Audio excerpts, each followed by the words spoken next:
Chapter 9. The Skeleton's Resurgence. As the weeks passed, the skeleton attacks grew more frequent and, disturbingly, more organized. What had once been sporadic skirmishes with small groups of mindless undead had evolved into coordinated assaults on the village's outskirts. It was as if the skeletons were following a strategy, testing Eldergrove's defenses, learning their weaknesses.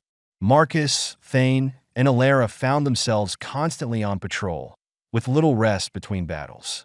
The village was under siege, and though the people of Eldergrove remained resilient, the strain was beginning to show.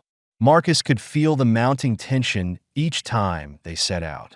The villagers were anxious, their once peaceful lives now overshadowed by the ever-present threat of the undead. Marcus, too, felt the pressure, but with every battle, something deep within him responded, and his skills in combat continued to sharpen. His movements became more fluid, his strikes more precise. He fought with a purpose, driven not only by the need to protect the village, but by the growing connection he felt to the strange power within him. That power, though still mysterious, had begun to surface with greater intensity. After each encounter with the undead, Marcus could feel it coursing through him, a surge of energy that left his muscles burning and his mind sharper than before. It was as if the act of fighting, of surviving, was unlocking something dormant inside him, something that was tied to the vial he kept hidden beneath his tunic. One evening, after a particularly brutal skirmish in the dark woods surrounding Eldergrove, Marcus stood panting amidst the scattered remains of skeletons. His chest heaved, and his muscles ached from the exertion, but there was more to it than just fatigue. A familiar sensation began to take hold, a surge of energy, hot and wild, flooding his veins. His vision sharpened, the world around him seeming to slow as every sound, every movement became more pronounced. His body hummed with power, as if the very act of fighting had amplified something within him. He clenched his fists, feeling the raw strength coursing through his limbs. His muscles felt like they were on fire, but it wasn't painful. It was invigorating. His senses were heightened, his reflexes razor-sharp. This energy, this power, was becoming stronger with each battle. And yet, he still didn't fully understand it. As they made their way back to the village, Thane glanced at Marcus, his expression a mixture of admiration and concern. Thane had fought beside Marcus enough times to notice the changes. "Marcus," he said, his voice breaking the silence between them, "you're becoming stronger with each fight. It's almost like you're drawing power from the battles themselves." Marcus frowned, wiping the sweat from his brow. "I don't know what it is," he admitted, his voice low and uncertain. "But I can feel it. This energy, it's like nothing I've ever experienced before." He hesitated, his hand unconsciously moving to the vial hidden beneath his clothes. He hadn't told anyone about it, not even Thane or Alara. The vial was a secret he wasn't ready to share, especially when he barely understood it himself. Thane watched him for a moment, then nodded. "Whatever it is," he said, his tone more serious now, "it's helping us keep the village safe. And that's what matters right now." He clapped Marcus on the shoulder, his grip firm and reassuring. "We couldn't do this without you." Marcus forced a smile, but inside his thoughts raced. He appreciated Thane's words, but he couldn't shake the growing unease gnawing at him. The power he was tapping into felt both exhilarating and dangerous. It was as if each fight with the undead brought him closer to something primal, something that was slowly taking hold of him. As they neared the village gates, Marcus's eyes scanned the tree line, where the shadows seemed to creep closer with each passing night. He had noticed a shift in the skeleton's behavior. They were no longer attacking haphazardly. They were testing Eldergrove's defenses, as if being directed by some unseen force.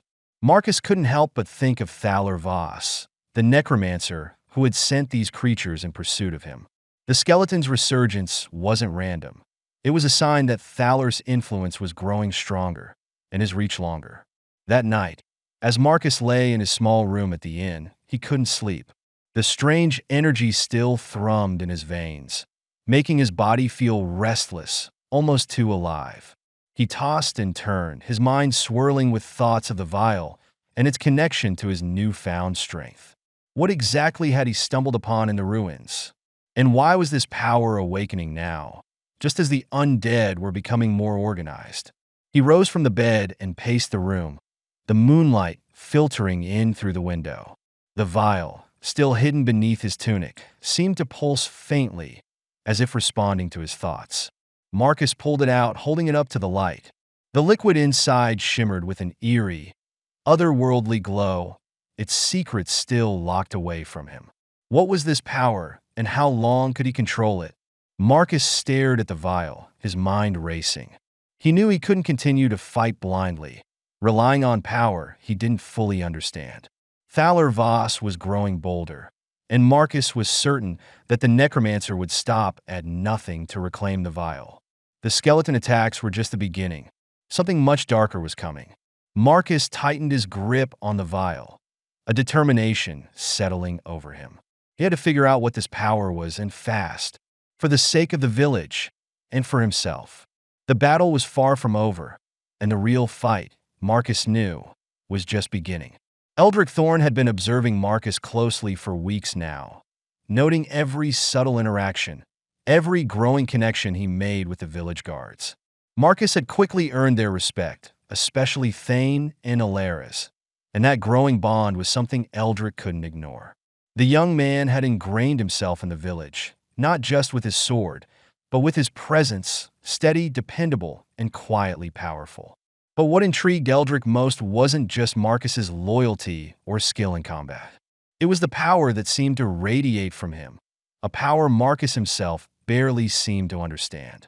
Eldrick knew that such potential could be harnessed for far greater purposes, and he had been biding his time, watching and waiting for the right moment to act. One evening, as the village settled into the quiet lull of dusk, Eldrick sent word to Marcus, asking him to come to the village hall for a private conversation. The hall, normally filled with villagers and council members, was empty now, its flickering torchlight casting long shadows across the walls. Eldrick stood at the far end of the room, his hands clasped behind his back, waiting with a patience that only years of leadership had afforded him. When Marcus entered, his gaze immediately sharpened. He had grown wary of Eldrick's watchful eyes and the subtle probing that often accompanied their interactions. Still, Marcus approached with a respectful nod. "You wanted to see me, Elder Thorn?" Eldrick gestured to a chair near the fire, offering Marcus a seat. "Yes, Marcus. Please sit." Marcus complied, though he remained cautious. He had learned in his short time in Elder Grove that Eldrick was a man who rarely acted without a purpose. The village elder had a mind like a chessboard, constantly evaluating the pieces around him and moving them according to some grand design only he could see. Eldrick seated himself across from Marcus, his expression carefully neutral, though his eyes gleamed with the faintest hint of calculation.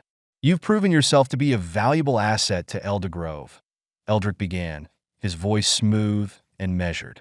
"Your skills, your bravery, none of it has gone unnoticed. You've done more for this village than most men would in twice the time." "Thank you, Elder Thorn," Marcus replied, his tone polite but guarded. He could feel the tension in the air, and he knew this conversation wasn't just about praise. Eldrick leaned forward slightly, his fingers steepling as he fixed his gaze on Marcus. "But I believe there's more to your story than you've shared." Marcus's body tensed at the elder's words. He had suspected that Eldrick would eventually dig deeper into his past, but he wasn't ready for that conversation. Not yet. Still, he said nothing, waiting for the elder to continue. "I understand the need for caution," Eldrick said, his voice lowering to a more intimate tone, as though they were co-conspirators sharing a secret. "We all have our reasons for keeping certain things close to the chest. But, Marcus, you are more than just a warrior. There's something unique about you. I've seen it in the way you fight, the way you carry yourself." He paused, letting the silence stretch between them. "I want you to know that you can trust me. Whatever it is you're dealing with, we can help each other." Marcus's instinct screamed at him to tread carefully. Eldrick's words were wrapped in kindness, but there was an edge beneath them, a subtle pressure that suggested more than just curiosity. Marcus could feel the weight of the vial against his chest, its presence a constant reminder of the secret he carried. And though he appreciated the elder's offer, he wasn't ready to reveal anything about the vial or the power it seemed to awaken within him. "I appreciate your offer, Elder Thorn," Marcus said, choosing his words carefully. "But there are things I need to figure out on my own first." Eldric's eyes flickered, though his smile remained firmly in place. He leaned back in his chair, clasping his hands loosely in his lap.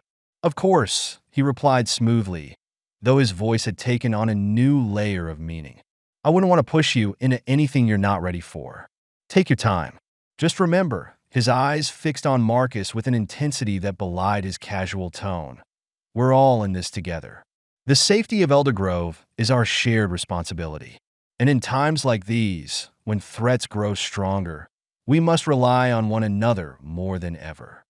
Marcus nodded, though he could feel the subtle pressure of Eldric's words. The elder was reminding him of his place in the village, of the growing responsibility he had taken on. Marcus understood the unspoken message. He was becoming integral to Elder Grove's defense, and with that came expectations. "I'll keep that in mind," Marcus replied, rising from his chair. He bowed his head slightly in respect, though his mind was already racing. Eldric was not a man to be taken lightly, and Marcus knew that the elder would not stop pressing him for answers. As Marcus made his way out of the village hall, the cool night air greeted him like a welcome reprieve. He glanced around at the quiet village, the flicker of lanterns in the windows, the distant sounds of people retiring to their homes. It had become a place of solace for him, but he couldn't shake the feeling that his presence here was beginning to shift the balance. Eldric Thorn had plans that involved him. Marcus knew that much. But Marcus wasn't sure if those plans aligned with what was best for Elder Grove, or what was best for him. The elder had seen something in him, a potential power that he himself didn't fully understand.